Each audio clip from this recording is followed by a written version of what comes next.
So right now, if you ask anyone if how to check if someone is alive, they will tell you many ways. Maybe to check the pulse, maybe the body heat, and many more other ways, because it is just general knowledge for this generation. But back in the 1700s and 1800s, it was a completely different story, and many people died because they were presumed dead because of simple illnesses like maybe malaria, but it just made them to faint, and people had no way of checking if those people were dead. Now in this video, I'm going to take you through the ways which the past doctors used to check if people were dead. The first way scientists used to check if people were dead was the safety coffin. As you get from the name, the safety coffin was just the normal coffin. Instead, it was built for people who were presumed dead but were actually alive. Now the coffin was padded with cotton paddings, and it had a system of feeding tubes and ropes attached to bells. Though the feeding tubes were in case you were still alive in the coffin, you had something to eat before people could undig you, and the strings attached to bells was in case you are alive and you moved, that would trigger the bells to ring and people would be alerted that you are still alive.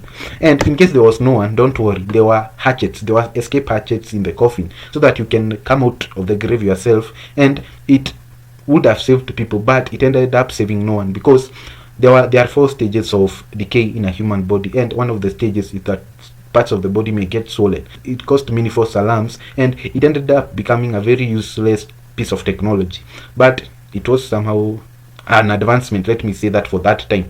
The second way is very weird, and it is called smoke enamas. Yes, it is called smoke enamas. So it involved a weird way of blowing someone's, blowing someone's arse. So in the past, the arse is called the arse. So they used tobacco smoke. So how they used it, they used to treat common ailments like headaches, respiratory illnesses, and maybe if you drowned, it could help to stimulate respiration. Now it was good for that time because it actually helped those drowning victims to maybe not come back to life, but to help in respiration. And by the name smoke enamas, they were actually forcing smoke up people's rectum. Very weird, very, very, dirty. Now people, because of how it was very common and it was growing back in the day, people actually made enema kits along riversides. In case someone drowned, you would be saved by this kit.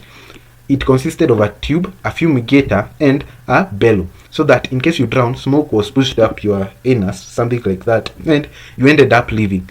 A weird piece of invention, but it somehow worked. That method to check if someone was alive back in the day was the use of they actually manipulated the tongue.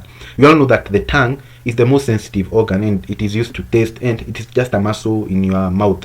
Now the tongue, because it can taste, they manipulated it by force or by taste, because if you are alive, you will get to feel these things because you are alive.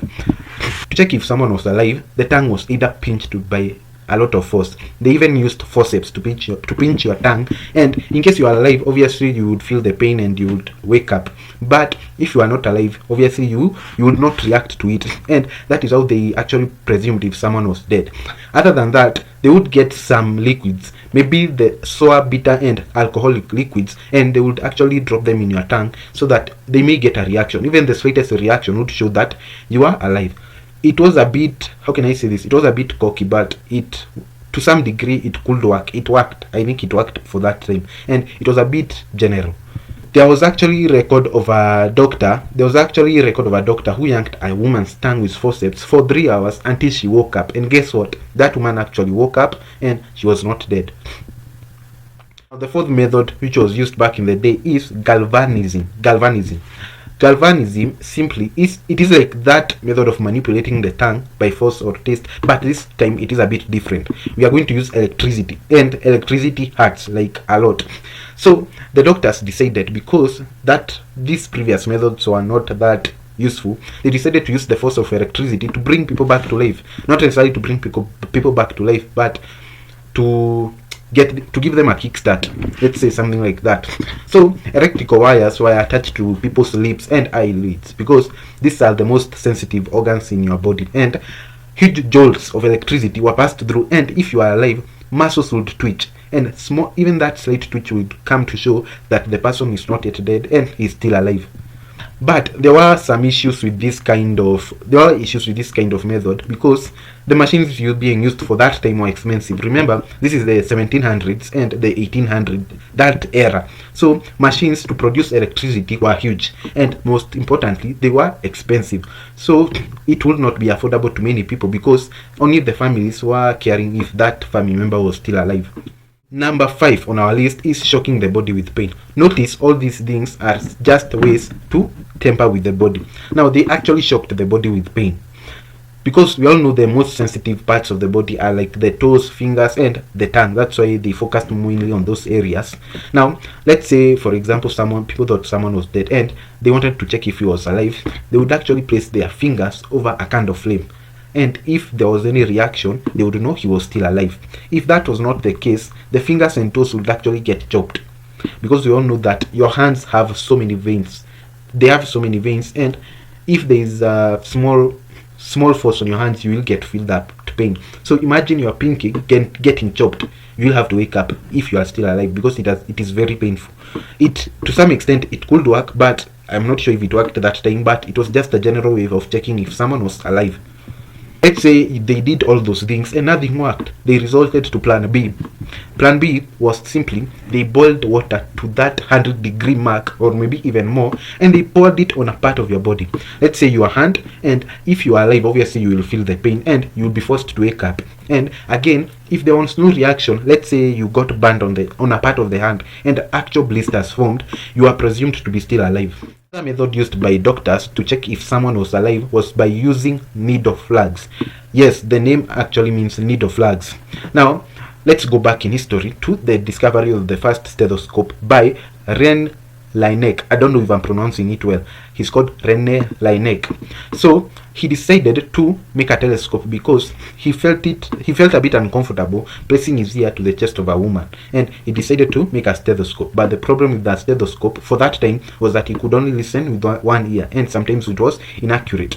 So there was an invention of a needle which had a flag, and if people wanted to check if someone was alive, that needle was pushed through someone's chest, and if the flag moved, it was made of fabric. If it moved, it would just show that the person was actually alive. If the flag did not move, it showed that the person was not alive. It was very inaccurate actually, and people did not catch up with the idea, as there were cases where people tested it out but it did not work at all. It was useless, but it was a step to more knowledge in terms of the human body. Another method which was somehow amazing in terms of it was like a movie for that time. It was an amazing method, was using invisible ink. If you don't know, invisible ink, it only appears when a certain liquid is poured on it, or so that it reacts with certain chemicals in that liquid. Now, invisible ink for that time had ingredients like urine, vinegar, lemons, and diluted blood and urine. So an acetate of lead was used to write the phrase "I am dead" on a piece of paper. That piece of paper, which has been inscribed with the invisible ink, was placed on a part of the body of the person, let's say the forehead or the nose, because as the body is decaying, it will release sulfur dioxide, and that sulfur dioxide will react with that invisible ink, making that phrase to be seen. And if that phrase was seen, obviously "I am dead," it means that the person there is dead. It was a bit weird, but it worked. But it had minor errors, because sulfur dioxide was produced also by people who are alive, because I don't know, something to do with tooth decay, I'm not sure. So it was a bit inaccurate, but it worked for most people. So guys, those are the methods people use to check if other people are alive. If the video was somehow informative and you enjoyed, don't forget to like, subscribe, and check out my other videos where I show you some facts and we explore history.